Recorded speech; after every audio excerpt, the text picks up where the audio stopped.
Zoe, how are you doing today? I'm good. How are you? I'm doing well, thank you. Rebecca, how are you doing today? I'm good as well. Thank you. Good. I know we had a little trouble kind of figuring out where we were going to meet. I'm so sorry about those complications, but I'm happy we're here and able to work together today. It's good. Me too. Good. I want to go ahead and just kind of give you a little rundown of what kind of our plan is for our meeting today. Does that sound good? Yeah, that's perfect. Cool.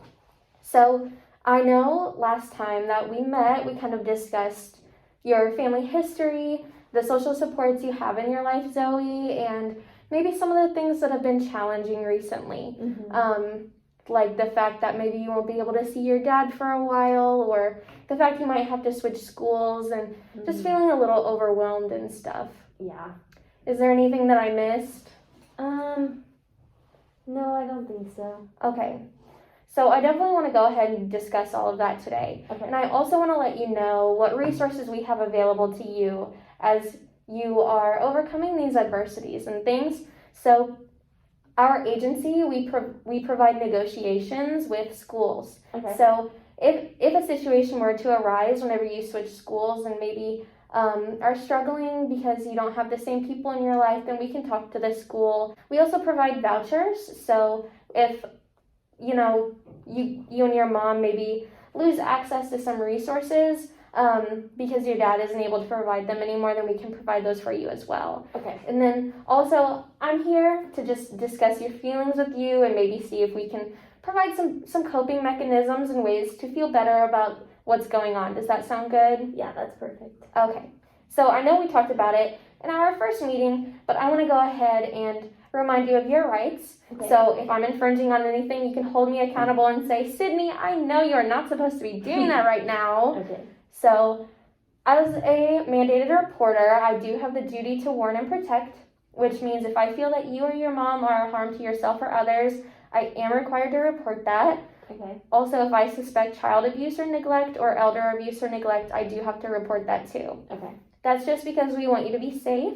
We care about your safety and we want those around you and the ones that you love to be safe. Does that make sense? Yeah, that does. Okay. And then also, if anybody, such as your doctors or your school counselors, want to know what we talk about, I cannot provide them with that information unless you sign off on it or your mom signs off on it. Okay. So the only people who have access to what we talk about are me, my boss, and Judge Smith. Okay. Does that make sense? Yeah. Okay, do you have any questions? Does my mom see my stuff too? Does my mom come to every appointment with me? So your mom will come to every appointment. Okay. However, she does not have to sit in on every meeting. Oh, okay. And if, there may be times that it would be a little more beneficial for us to talk without your mom. At that point, I would just ask your mom to step out of the room, and she does not have any right to know what we discuss unless I feel that you may be a harm to yourself or others and your mom needs to get involved or those sorts of situations. Does that make sense? Yeah. Okay, perfect. And Rebecca, do you have any questions about that? No, I don't think. So today I was thinking, Zoe, that we could color. Yes. I love coloring. It helps soothe. Does it do the same thing for you? Yes. Okay, perfect. So great. We can do this like every time. Okay. So I know you were coloring discussed last week. So I brought her back if you want to keep working on that one. Yes. We've also got fear, joy, Riley, sadness, and anger. I'm going to still do disgust because I like how sassy she looks. Okay, very loyal friend, Zoe. Never leaving envy behind, disgust behind. No. I think I'm going to go ahead and do fear because it's a totally normal emotion. It's okay to feel overwhelmed and stressed and stuff sometimes. Look at how pretty she looks so far. She is so pretty. I love how colorful she is. Thanks. Gonna look like your Halloween bag with all your candy you get this weekend. Oh, yeah. So I know last week we had discussed all of those kind of factors going on in your life. Mm-hmm.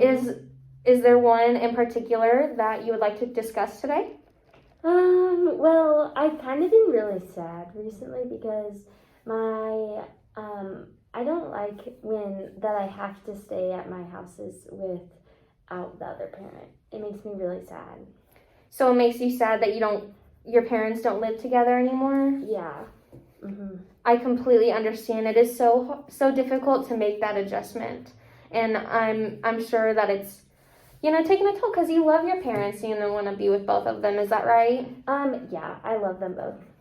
So this sadness that you feel, when did you start feeling sad? I started feeling sad, once they stopped living together, but I don't know, sometimes it's just extra sad right now because my mom has been talking about how I might not ever see my dad again, and that makes me really scared, and I just don't sleep it, and I think about it all at night. So it started feeling worse whenever you and your mom had that discussion? Yeah. How long ago was that? A week, 2 weeks ago. Okay, so kind of whenever we started seeing each other? Yeah. Okay, so how did you cope with it before when you weren't as sad? Well, I would just hug my teddy bear. Do you have a teddy bear at both houses or just one? I have one, but it comes with me to both houses. Oh, good. Its name is Big Bear. Oh, Big Bear. That reminds me of the movie like Brother Bear. Have you ever seen it? Yeah. It's a good movie. So what is it about Big Bear that makes you feel safe? It gives very big warm hugs, and warm makes me feel loved. Oh, okay. So do your blankets, do they help you feel safe too? Yeah, especially when my parents tuck me in like a burrito. Oh. So I know that you mentioned kind of this sadness. You feel it a lot at night. So being tucked in, does that help you feel better at night when you get sad? Yeah, because it makes me feel like they love me. So whenever you're sad, is that because you feel unloved by your parents? Or do I have that wrong? No, I don't feel unloved when I'm sad. I just feel less loved because I only have love from one parent and not both. And I know that they love me, but sometimes I just want to feel it, Yeah, that's normal. It's totally normal to feel maybe more attached to your parents whenever you're able to be close to them or being able to hug them and those sorts of things whenever you're in the same room. Okay. So that is completely normal, and I understand why you would feel that way. Okay. So is there anything that your parents do whenever you go to your other parent house that makes you feel loved or helps you feel more loved? Well, my mom always tells me that she'll be thinking about me every second that I'm at my dad's, and that makes me feel loved. Does your dad do anything that makes you feel loved?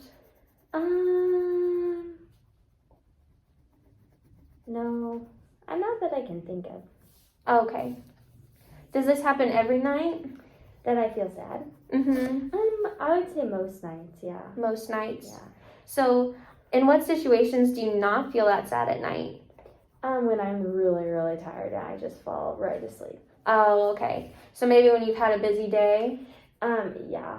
Normally when I have soccer practice. Oh, okay. How often do you go to soccer practice? Once a week. Oh, okay. What day of the week is that? That's on Tuesdays. Oh, okay. Oh, I remember you mentioning that now because we cannot meet on Tuesdays. Yeah. So, on the other nights when you don't have soccer practice, is it every single night, or if you go over to Emily's, do you feel better? If I go to Emily's, I feel better because she's in my family too. Okay. What about when you go to your grandparents? I don't feel sad when I'm there either. Oh, good. Yeah. So only when you're at mom and dad's house? Yeah, because it's different, When I'm at my grandma's or at Emily's, then it's like a sleepover, but my home is still my home at both my mom's and my dad's house, but my home used to have my mommy and my dad, but now it only has one. Yeah, I understand that is a very challenging adjustment to make, a big change in your life.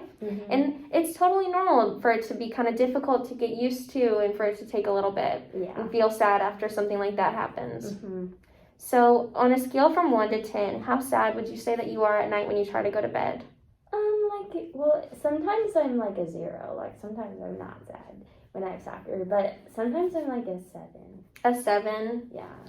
So whenever you are experiencing a lot of sadness, does it make it difficult to breathe, or does it make it hard to go to sleep?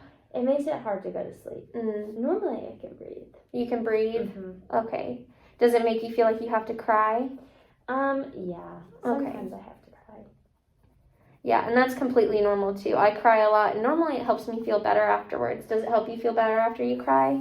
Yeah, I feel better after I cry. Good, that's good. But when I stop crying is normally the morning. Oh, okay. Yeah.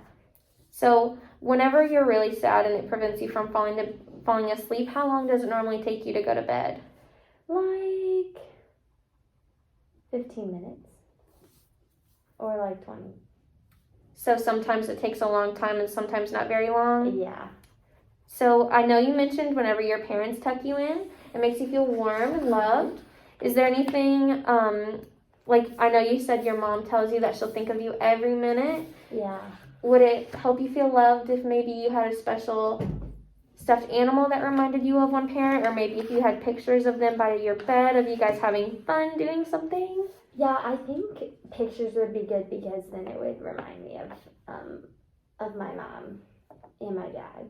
Yeah. Maybe we could have a picture of all three of us that I could put next to my bed at both of their houses. That is a really good idea. And you know what, Zoe? Yeah. We have a picture printer here. Yay! So if Rebecca, if you could bring in a picture, then I can go ahead and print it off so Zoe has it at both houses, if that's something that you're comfortable with. Yeah. Okay, great. So you're so smart being able to think of this stuff. Thanks. I got an A on my math test. Oh, yay! Good job. That is something to be proud of. Thanks. So, Zoe, Yes. I think we had a lot of good conversations today. Yeah. This Gus is looking so pretty. I love how you finished her colorful outfit and her orange scarf.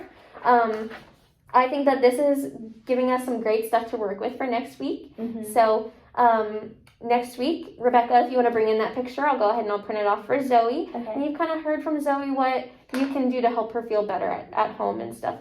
Do you have any questions? No, I don't think so. Same time next week? Yes, if that works for you. Also, you have my phone number, so if we need to change it or if you need to cancel, you can go ahead and give me a quick call. Okay, sounds good. Thank you so much. I'll see you next week.